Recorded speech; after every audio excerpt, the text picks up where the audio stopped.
Hey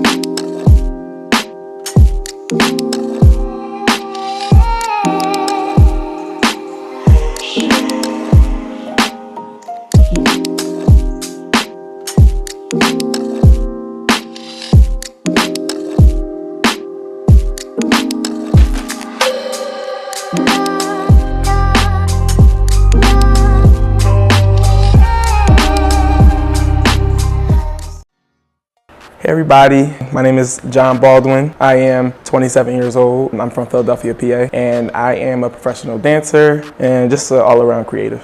My earliest memory of doing anything like inside of the arts, of course, is like church. We all started dancing in church first. But outside of church, I remember being in middle school and they had a hip hop like team or whatever. So my gym teacher, her name was Miss Joseph, she was like, you need to come. So I asked my mom and I went there. It was called Showstoppers. So I performed with them for maybe like a year and a half. And then after that, I left and went to dance school. But I just remember like wanting to be a part of something. And I feel like social dance has always been a part of my life. So like just dancing around the house or like watching movies. Like my mom was a very big movie person. So we would watch the same, like The Wiz, like just different things that just always made me like, I was filled with energy. So that was around the house. And then I just wanted to like direct it and like really do something with it. So my mom wanted me to be somewhere more organized and that had more like opportunity for me. So she was like, you should go to this dance school. One of my teachers from the summer camp that I went to was at Grace Dance Theater. My mom was like, I want you to go there and take hip hop there, whatever. So I took hip hop there for 1 year and it was weird. Like it was different being in that environment. Like it was a bunch of like girls. There was no guys in my class. I always had to like come up with something else to do than teachers were asking to do because like, you know, the whole gender norm thing at that time, like, you know, whatever. But it was an interesting transition. 9th grade is when I took tap. So I took tap and hip hop and it was like, okay, even more like, okay, we're still going. The year after that is when I took ballet for the first time. And at the time, Miss Carol, when she was still alive, we were doing the big ballet for the dance school. So all of the ballet classes were a part of the same suite. I don't think I started ballet in the beginning of that school year, but I think as they were like building that suite, she was like, son, come over here and do this. So it was very simple, like a glissade, a jeté, a partner in a little fish dive, like, and I thought it was like the most thrilling thing in the world. After that, it was like, okay, what is grace? Like, what is training company? What are they doing? They're jumping to their knees. They're like doing these so because of the type of like learner that I am and the type of person that I am when it comes to dancing, I just wanted to keep checking boxes. So for a few years, like after that, so I was like 15, maybe going on 16. From then until me applying to like college, it was like, that's the most prominent time for like my training, like my wanting to dance. Like I remember that time so vividly. Like what's like one of the first pieces you were casted in that you were like, kind of had a real big like impact on you? Like it was a canon event, like it needed to happen for you to do that to like get to the rest of like your journey. I feel like The Battle by Sharon Matt was like the first moment where I actually like worked to be inside of something. It was a very difficult process, especially with like the facility that I had at the time, but I knew how to listen. So it kind of like, I don't know, it carried me a little bit, and it also just stayed with me. Her process stayed with me and how I like would go about creating my own choreography after that time. So I was like maybe 17 at that time. So that's when I kind of started teaching at other studios, or even teaching in-house or whatever. And I remember like thinking back to like that process and, you know, what she needed from us and how hard we kind of had to like push in order to help her vision come to life. So I kind of carried that with me. That piece was the most like, that was that first moment for sure.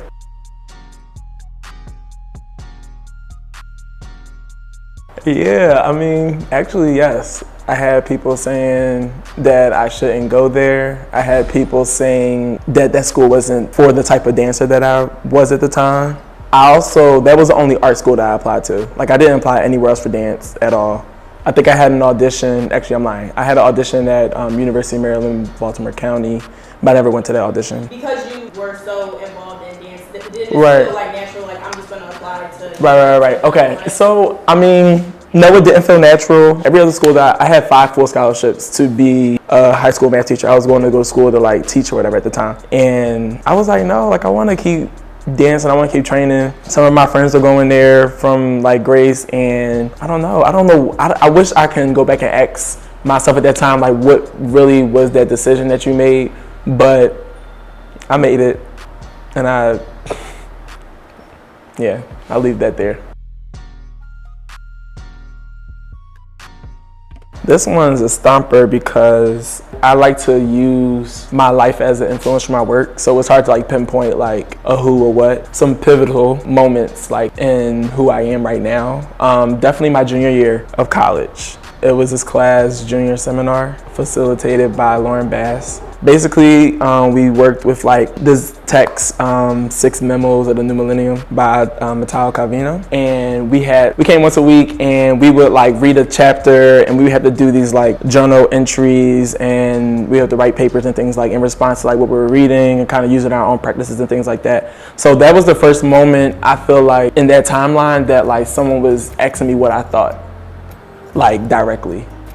And you don't get that a lot growing up in like the inner city, the black dance schools. Like it's very much stand how I tell you to stand, think how I tell you to think, you know, or whatever. So it felt very like, I want to say like relaxing being in that class.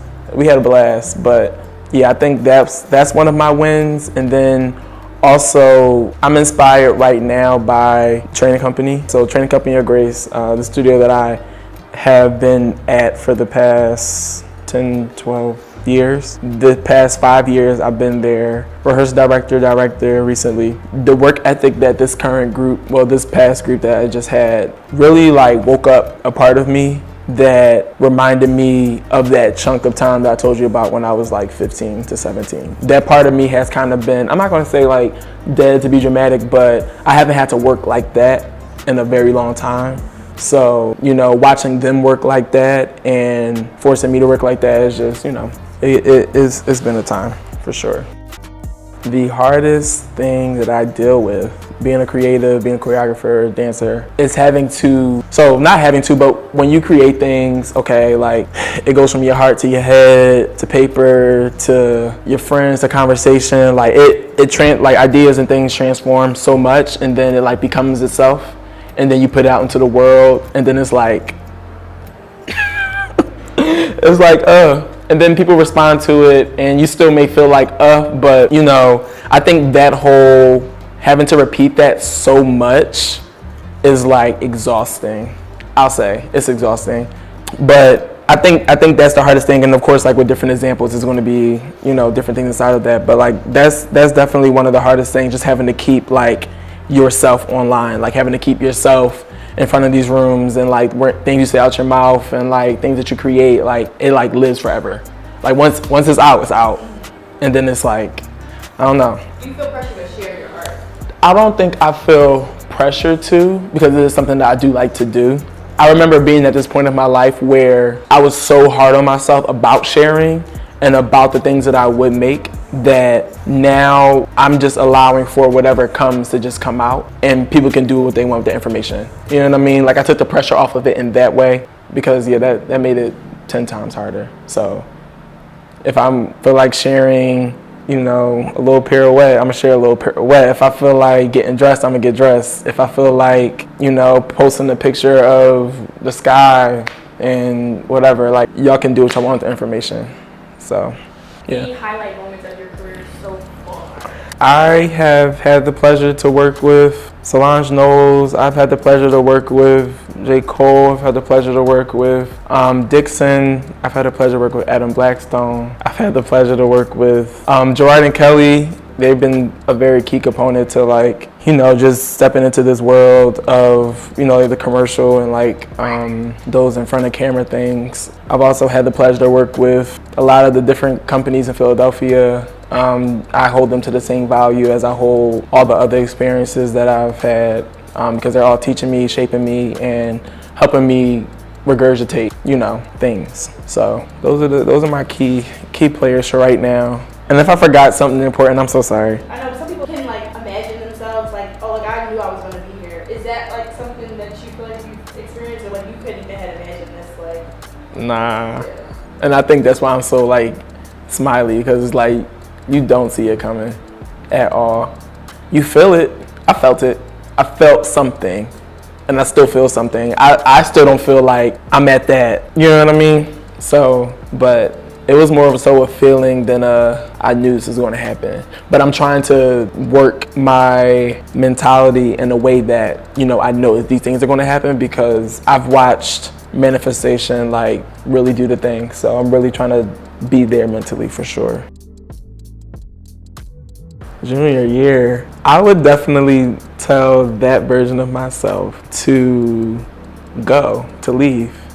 And I think like not leave, I mean definitely finish school, of course, but like you don't have to prepare yourself. There's no way for you to prepare yourself for the things that are coming, because you don't know what's coming. I mean, no time has been wasted, but everything that I've done past that point, I feel like that Jon could have done anywhere, if that makes sense. So don't be afraid to kind of like go and let go. Yeah. Do you feel like you're kind of taking that advice now, like? Oh yeah. It's hard. This transition is hard, because it's like so much like weight in terms of like the who and the what's and the where's in Philadelphia, and trying to like line things up for people to still be successful in my absence. When I came back from Milan from doing the Hermes Fashion Week performance, I was on an airplane and I was just sitting there like, this flight is so long. I just remember being like, I can't wait to land, I can't wait to like stop doing this, you know? And of course, I don't want to live in Milan, but just in general, like the thought of like having to do this in order to like kind of follow my dreams and whatnot, I'm just ready to kind of be in a place where I could wake up, walk outside, and do what I have to do. And being in Philly, like I don't have that luxury. Like for the past 2, 3 years, 4 years, like that's crazy. Yeah, the past 4 years, like, oh my God, flights. I can't come. I have to be gone for 2 weeks. Oh, can someone cover this for me? Can someone do this for me? Like, I'm depriving people of, you know, a full 360 education. I felt like, you know what I mean? Like they should have somebody that can be committed in the way that can be present with them, you know? And that's just like solely my kids, and also like with my actual work. Like I was a math teacher this past school year, 6th grade, but even with them as well, like I want it better for them in that way. And I know that what I'm leaning towards wasn't going to be enough for them. So I just felt like not only was I tired of flying around, but also I wanted to get out their way. It's kind of like a selfless thing a little bit, but also, you know, a for me type of thing. And also, you know, people die here. Yeah. A lot of things die here. I've seen a lot of like people that maybe started dancing with me back when I was 13 and like don't dance at all. Like people that I looked up to or like would watch, you know, to see how they were doing what they were doing, so I can like learn things about myself, physically for that matter. But I see a lot of dreams die here. I feel like it's easy to get complacent here, because Philly is just a good time. It's a vibe. You can chill. It's so much to do that will keep you in that loop of doing those things to make yourself feel good. You know what I mean? So I have to get away from it. It's that routine. And I have a routine. Listen, it's a good time, but I have to have a good time somewhere else. I'm ready to get into it. I'm ready to like go there, be there, like have a home there. I've been blessed to like, when I do go to LA, I stay with my best friend Antonio, and I like take him to work, go out, have a day, you know what I mean? Like I've lived there. I've been there. I spend time there. I've been alone there. So I'm just ready to kind of like figure out what else is there for me, I guess. Yeah. Is a piece that you choreographed that you're both like proud of, like that is a work of art, put it in the museum, put it in the history book? I don't know. I love everything. It's really gonna be all of them. I put my foot in everything. Emotionally, I put my heart in everything. Like, so that's definitely a difficult one. But yeah, let's go with that Tierra Wet combination. One, because, okay, so a little bit about my process, right? When I'm creating something, 11 times out of 9, I'm in the studio with a friend. I'm in the studio with Bree. Like, I can't figure it out on my body. That's one thing. And I've been kind of like stuck in that for a very long time, slightly coming out of it. And during that, when I was making that Tierra combination, that was in 2021, I want to say at this point. That was the first time that I like really made something on my body, you know, taught it, and like was happy with how, you know, it looked. You know what I mean? Without really having to like consult anybody.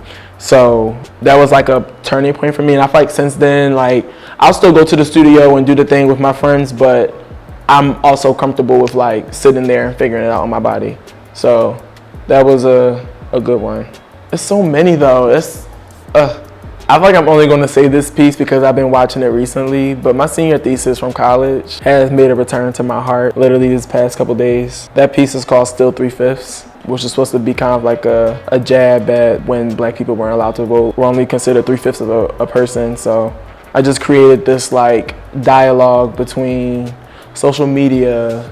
Oh, that's what it was. So the hashtag at the time, I was thinking about what this hashtag was that I used in that piece. It was a time on Twitter back in like 2018 where like it was some hashtag about Harriet Tubman. Tweet like the 1600s, and they were like going crazy, like going in with like, you know, different slavery tweets. Yeah. And because like I know how Twitter works, you know what I mean? I've been on since 2009, so I know like we had that side of Twitter that's like we're going to joke about the serious stuff. But it got to the point where it was like, y'all, you got other types of people chiming in on this, and we're like,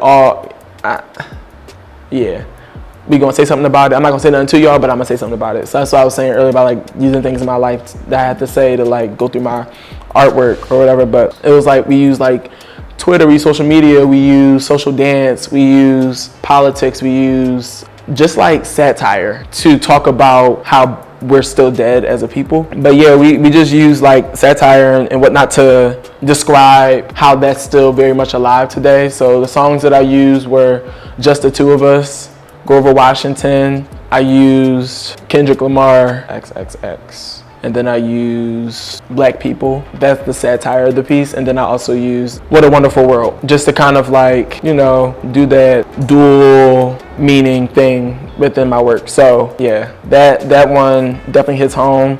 And then Feels So Good is a piece that I did on Training Company last season. It's to Beyonce's Be Alive that she did for the King Richard film. That song was written by Dixon and Beyonce, so that was like a full circle moment for me as well, getting to work with him. Yeah, that piece was something more so for the girls, and they are amazing. They're amazing. So I'll say those three pieces right now. I feel like I'm doing a disservice to so much of my work, but it's really okay.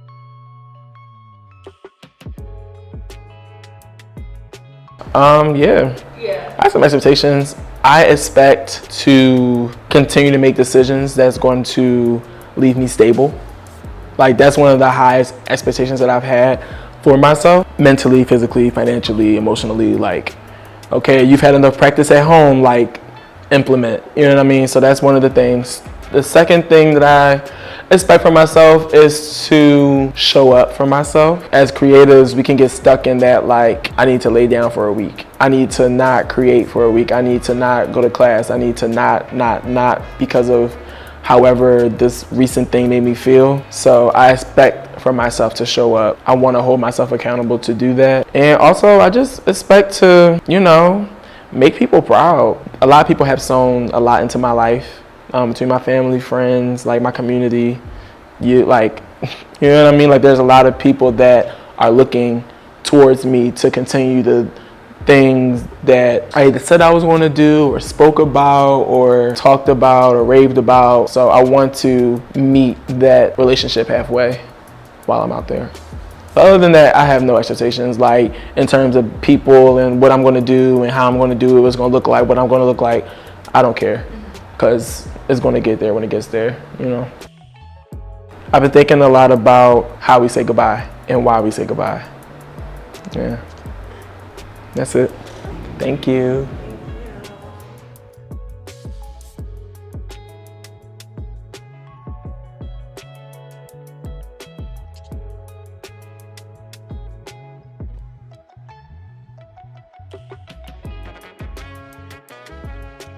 Who told you, like, you should join a class? Like, Yo, this is T. I'm having fun. I'm glad you're talking. Yeah, I am. She's answering the question. I can say what she's talking about. So thank God, yes.